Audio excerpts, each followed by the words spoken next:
Hello there. Good morning. Here we are at Temple Baptist Church again, and still in the book of Genesis. Going to be for a long time, but for right now, and where we are, we've turned a page here. We have left Noah behind and his family, and we've talked or will have talked about the Tower of Babel, and Brother Jim will be teaching that, and has probably already taped it, and so the genealogy of the thing. There's a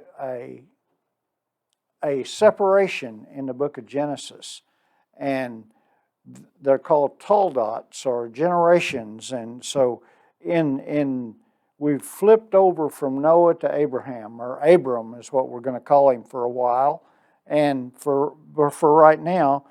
If we start out this seventh Toldot, the seventh record or generation that we're talking about is the family of Abraham, and to back up a little bit into Genesis chapter 11, it's not where the lesson's at today, but we need to back up from there and look at something. And it says there in Genesis 11 verse 27, now these are the generations or the record of Terah. Terah beget Abram, Nahor, and Haran, and Haran beget Lot. And Haran died before his father Terah in the land of his nativity in Ur of the Chaldees. That Ur of the Chaldees is geographically speaking, it's right up kind of north and a little bit west of the beginning of the Persian Gulf. And it was in the Chaldeans, or were part of the Babylonians. They were particularly looked at for their wisdom. To make it more contemporary, they were part of the group that Saddam Hussein was trying to commit genocide with and kill back when all that was going on here a few years ago, well, several years ago now. But the point being here is that Terah was the father of Abraham, and he was the father.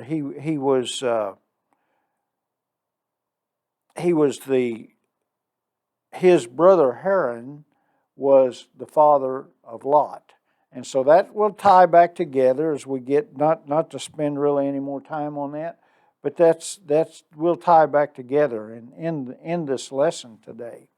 So we see then over in chapter 12.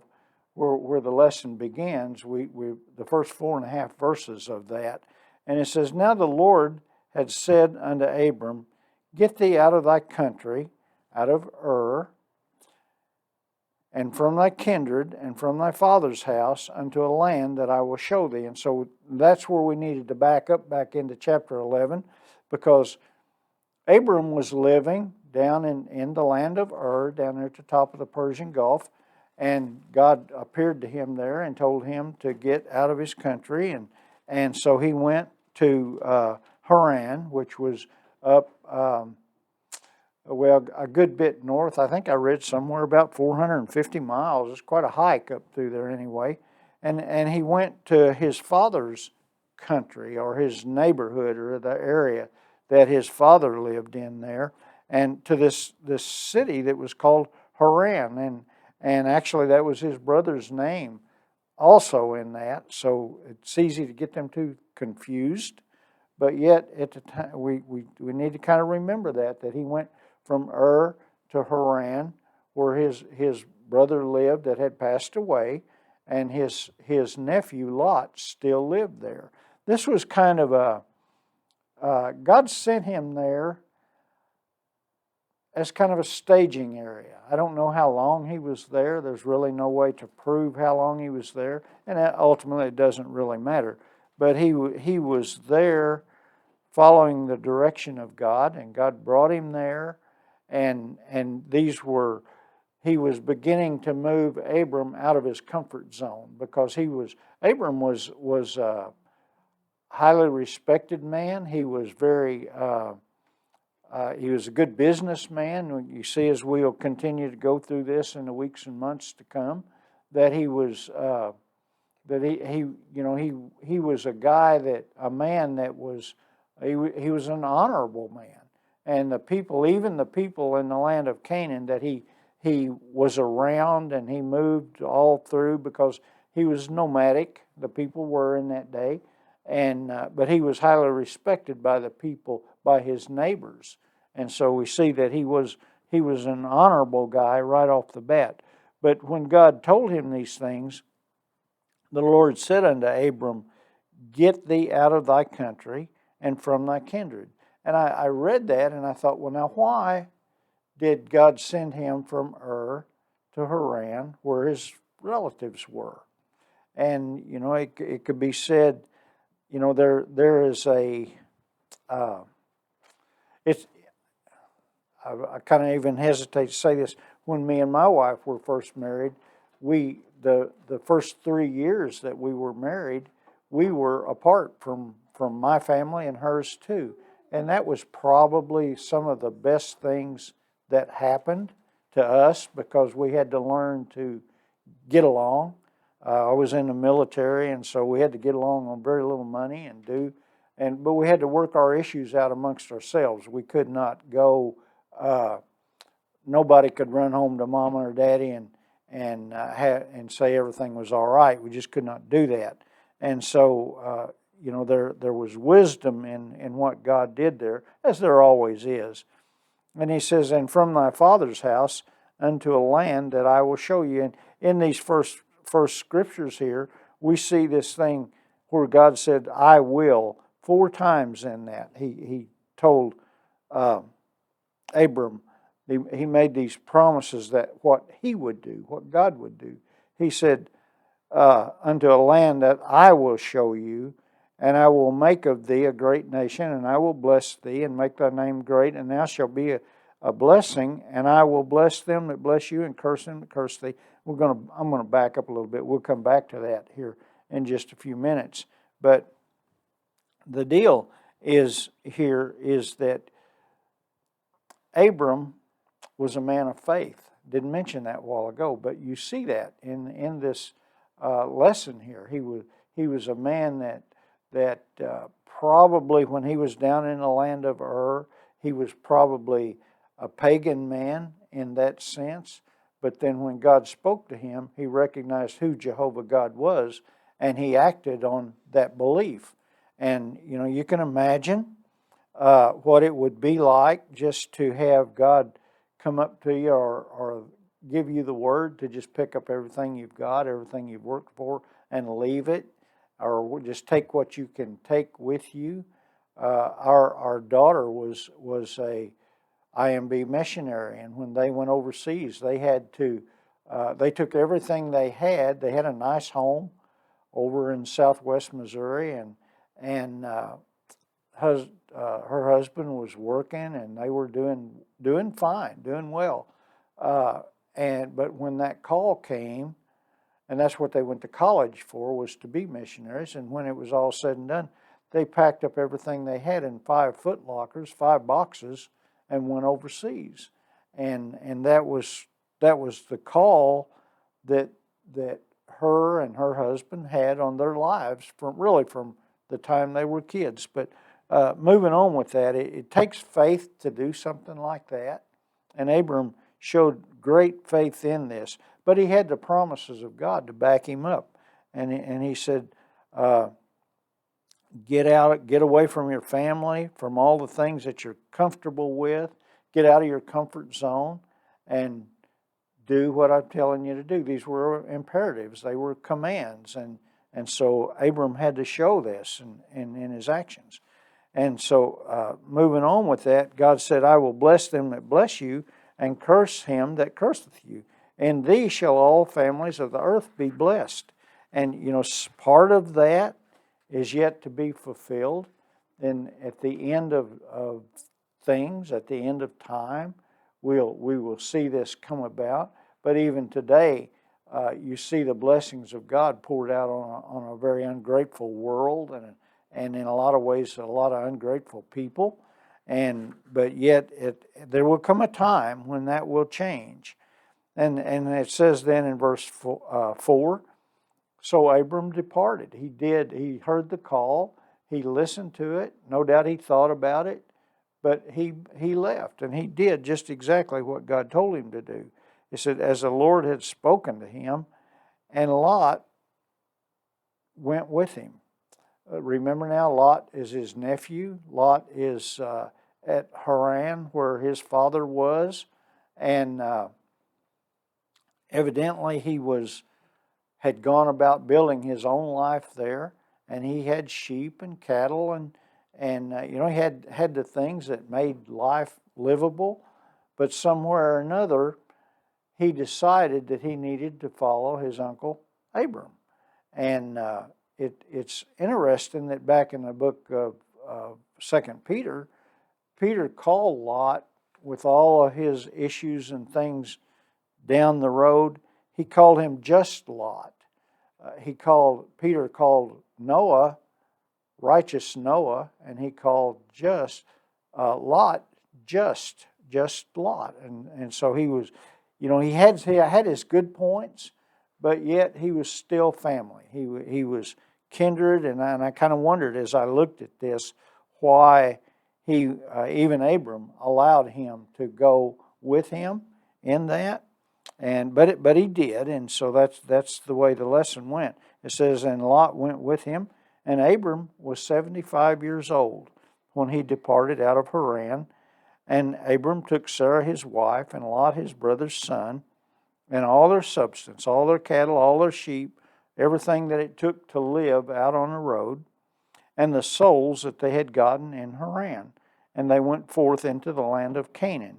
And so we see that they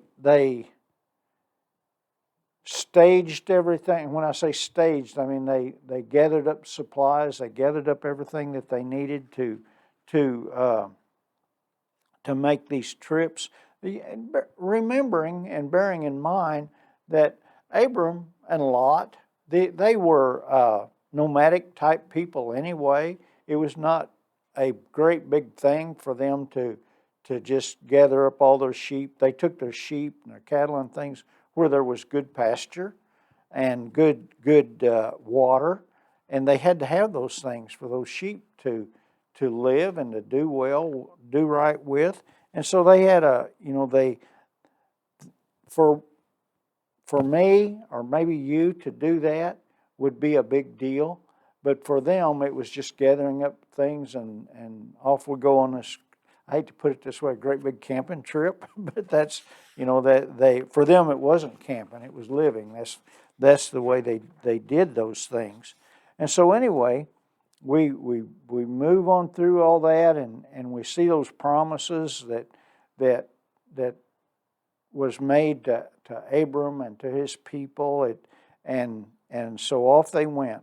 You see these promises here that he said back in verse 2, I make thee a great nation, and I will bless thee and make thy name great, and thou shalt be a blessing. And the thing there is that Abram would be a blessing to those around him, and God would pour those blessings out on him, and he would share those blessings with other people. I've really got to move on here, or because I'm going to run out of time here in just a minute. But to move over in through that, we see that Abram went over into the land of Canaan, and actually he went from north all the way back down through actually to Egypt. And there was a time there in the story where it talks about how that he had some deception going on there with his wife and Pharaoh and all that. That's not really part of this lesson, but yet it's something that needs to be noted as we move on through this.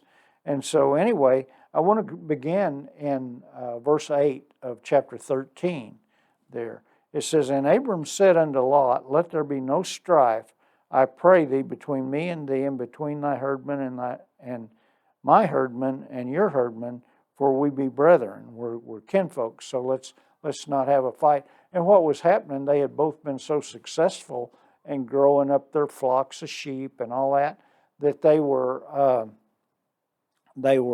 the people that were doing the work, the shepherds and the people that were watching over these herds, were beginning to fight over pasture, beginning to fight over water rights and all these kind of things. And so these were issues, and they were happening.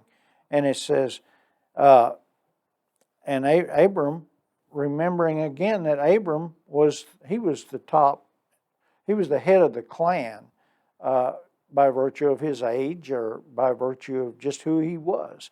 And he could have told Lot, okay, you go whichever way. And Lot would have been honor bound to have done that. But Lot had something in his makeup that he wanted more. And so anyway, to go on with the scripture, it says, and Abram said unto Lot, let there be no strife, I pray thee, between me and thee, and between thy herdmen and thy herdmen, for we be brethren. And then he asked us, is not the whole land before thee? Separate thyselves, I pray thee, from me. And he told Lot, Abram told Lot, he said, if you want to go to the right, if you want to go to the left, you choose and you go, and I'll go the other way. Because it was important to him that there not be a strife or a fight amongst the brethren.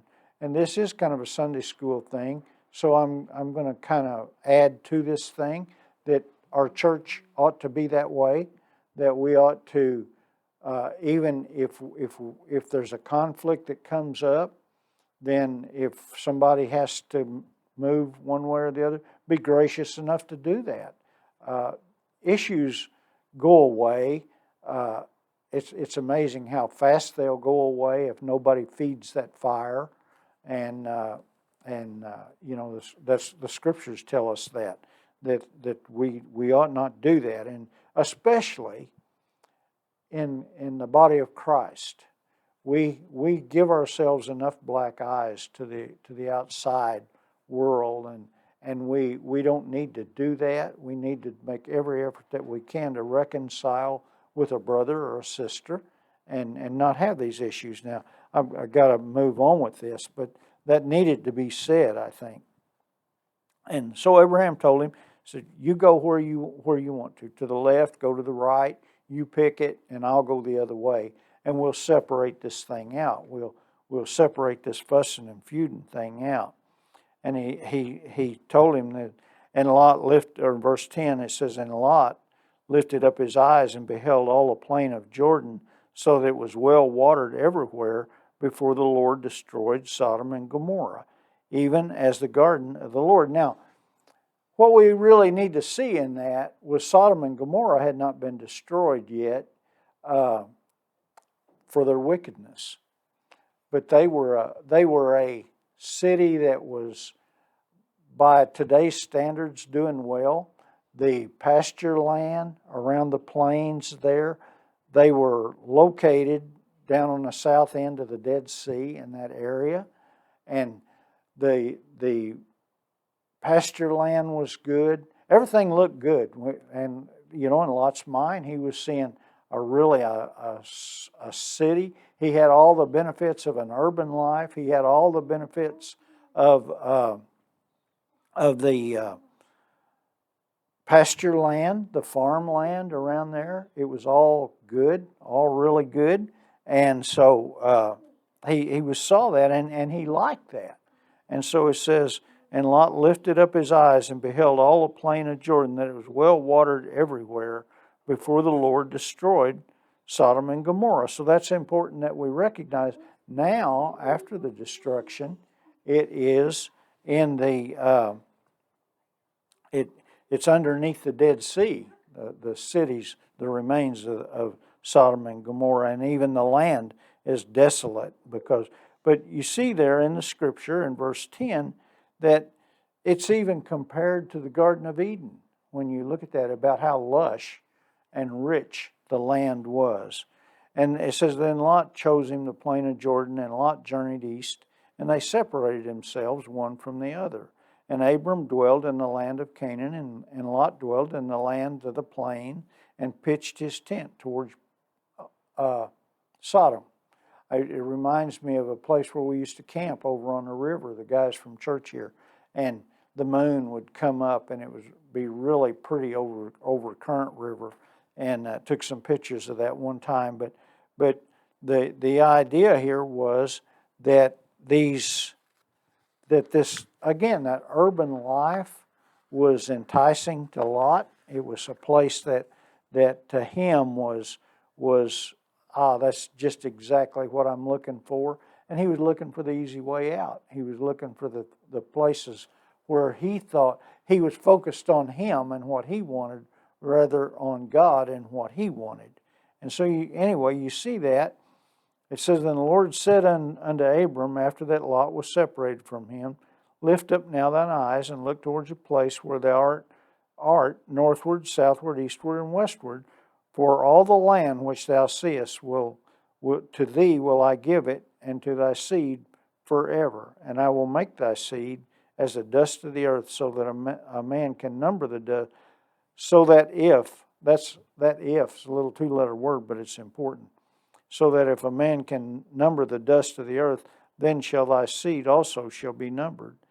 Arise, walk through the land, the length and breadth of it, and in the breadth of it, for I will give it unto you." And we'll talk about some of that stuff here in just a minute. The promise. It's interesting that God told him this, and they had all this promise. Abram had all these promises, but what he was having to do was hard. If you had to go and just travel, God said, "Okay, this is everything that you see is yours. Now go get it. Go up north and make you a big square, a big circle around in the land. Look it over, because this is yours." Excuse me. It's interesting that in Abram's life, even later as he come to be called Abraham, the only thing that he ever owned was a cave in Mamre where Sarah was buried when he began to have kids, and that's something we'll deal with at a later time. But that was the only property that he ever owned, and he had to go to the what we would call the unsaved people, the people of the land, to buy that. But they sold it to him because of him being an honorable man and him being respected, and they sold it to him, and ultimately he would even be buried there. And so, as we look at that, it says he had this promise of God, these "I will" statements that God has spoke to him, and he has gone and as he's gone through the land, he's built these altars and built these places to worship God. I did not even really dwell on those things, and probably I should have, because in all of that, Abram never lost his focus on Jehovah God. He kept his focus right where it needed to be, even though the promises that were made were promises that would partially come true in his time and in his life, but some of them are not even yet applied today. But yet we look back, and I really got to stop this and end this thing. We look back, and what the three great religions of the world are called Abraham, their father, the originator, the beginning of this, and that would be Judaism and Christianity and Islam. Then part of that, the story as it unfolds, even beginning with Lot, is we're still dealing with that over in the Middle East today. And every time you see the news, you can see that. So anyway, I'm going to quit there, and I want you to look at these, read these scriptures here in chapters 12 and 13, and look at those and think and pray about those. Come and see us here at Temple Baptist Church. We'd love to have you, and we just to get to know you and hopefully become part of our church. And we're always welcoming and friendly, and be glad to have you. So having said that, have a good good week, and we'll talk to you later. Thank you.